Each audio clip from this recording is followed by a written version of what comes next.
Yoel Romero versus Jacare Souza is rumored to be happening for April 27th fight night, I believe. This comes as a sudden surprise. No one really expected this because another fight was supposed to happen instead of this. Romero was set to fight Paulo Costa at first in November. That was canceled due to an injury, and next at I believe April 27th. Yeah. So why cancel this? Why all of a sudden just, drop it? Like, it seemed like the logical fight next. Romero had already fought Souza and beat him.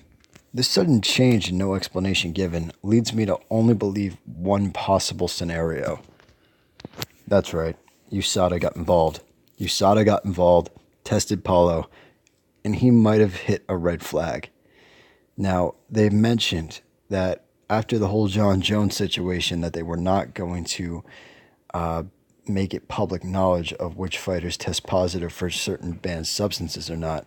But with this has me very, very convinced that USADA may have gotten a red flag from Paulo's piss sample. Why so long? Why did it take so long? Maybe it's a mistake. Yoel himself actually got in trouble for the athletic commission due to a tainted supplement. And I usually rule the tainted supplement excuse is bullshit, but in this case, it actually had some merit. It actually had some merit behind it, and he was able to prove that the substance in question existed in one of his supplements. That was some complex bullshit. So, yeah, he was cleared to fight and only given a 3-month suspension, which is very reasonable. A lot of people thought Costa was on roids. I mean, look at this motherfucker. If they sold steroids, I guarantee you someone that looks just like Paulo would be on the front.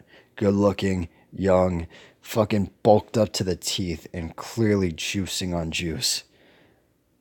Especially if you look at his Johnny Hendricks fight. I mean, just look at the difference in size between these two. Would you believe me if I told you both of these guys weighed in at 185 pounds?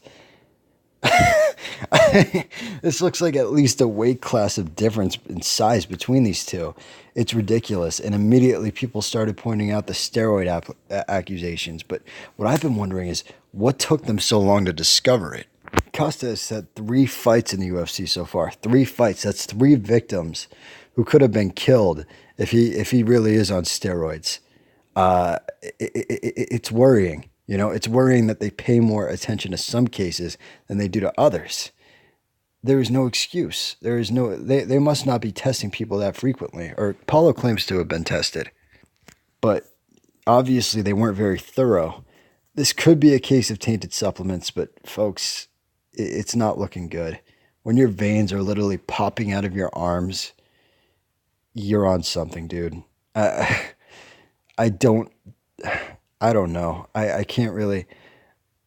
Maybe it is tainted supplements, but we'll see. This goes to show to every fighter out there, unless your name is John Jones and you're sucking off the head of the athletic commission in USADA, that you can't pop. You can't pop for steroids, man. It's against the rules.